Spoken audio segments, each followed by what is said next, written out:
This is the future of the current system. This is the future of obedience.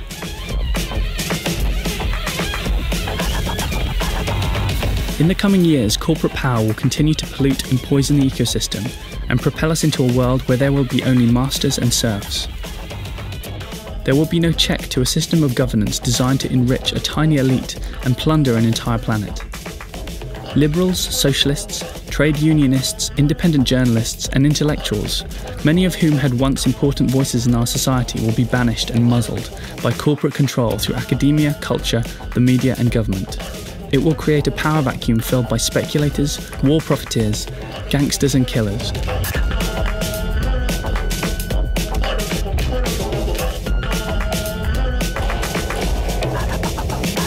The patriotic citizen, plagued by fear of job losses and possible terrorist attacks, will give their support to widespread surveillance and the militarized state.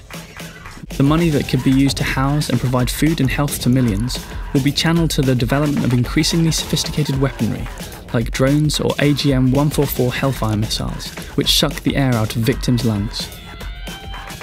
And yet the civic, patriotic, political language we will use to describe ourselves will remain unchanged. We will find our collective identity in the same national symbols. We will continue to deify our nation's founders, our leaders from history, but the countries we celebrate will become illusions. They will not exist.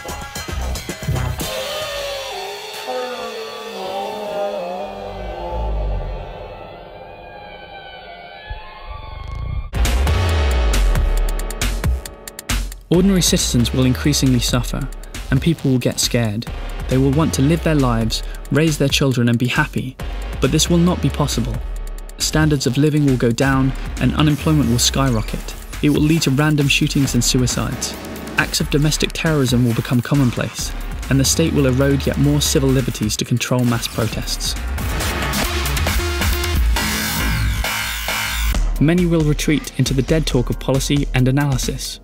Or worse, the far right, the BNP, the EDL, the Tea Party protesters, the myopic supporters of Sarah Palin, the veterans signing up for Oath Keepers, and the myriad groups of armed patriots will bring into their ranks legions of dispossessed workers, angry libertarians, and many others who until now were never politically active.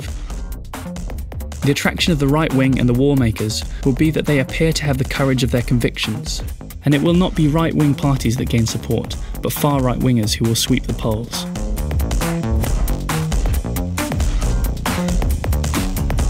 Eventually, it will only be a matter of time before an honest, charismatic figure arises, and people's frustration and disillusionment, their justified anger, and the absence of any coherent response will lead them to this person.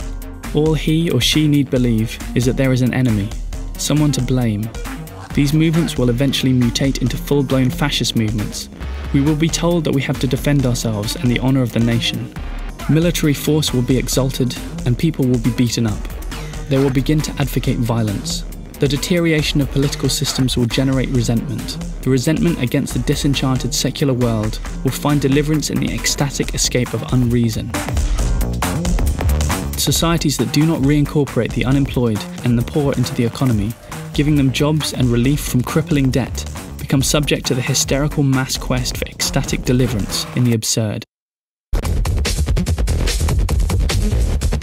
The emerging racism and violence that roams about the edges of society will leap into a full-blown inferno.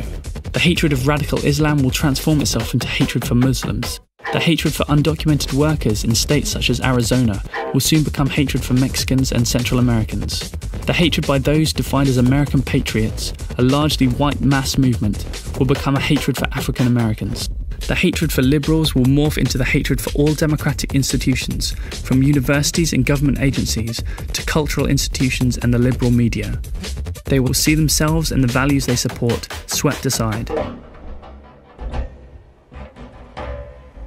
Due to the lack of any articulated alternative, in a time of financial and environmental collapse, the way is cleared for military values of hypermasculinity, blind obedience and violence. This cruelty runs like an electric current through reality television and trash talk programs, where contestants endure pain and humiliation while they betray and manipulate those around them in a ruthless world of competition.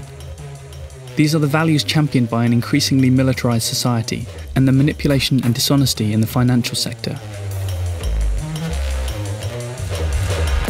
Friendship, trust, solidarity, honesty, and compassion are banished for the unadulterated world of competition. It is the militarization of the everyday. Corporations will continue in their attempt to buy and control the world's supply of clean water, and seed prices controlled by corporate seed companies will skyrocket. All essential elements for existence will offer corporations the potential for profit.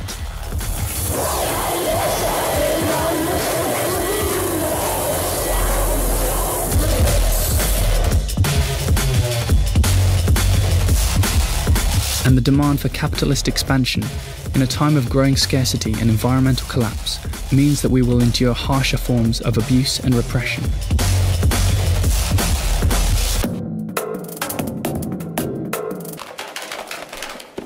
Passivity permits societies to transfer their emotional allegiance to the absurd and ignore real problems.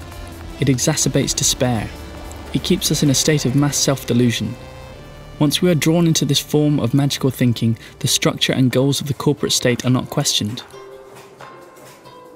This magical thinking, coupled with its bizarre ideology of limitless progress, holds out the promise of an impossible, unachievable happiness.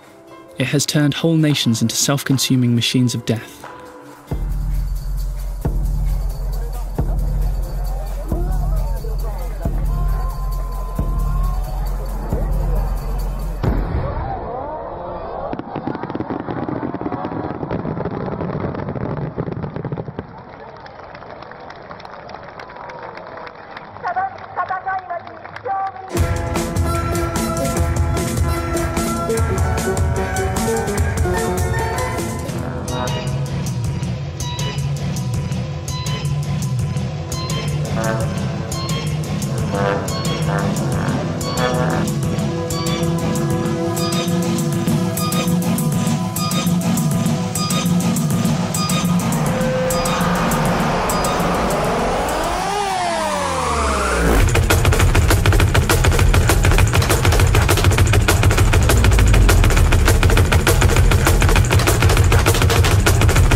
High in the Arctic, the summer sea ice will disappear.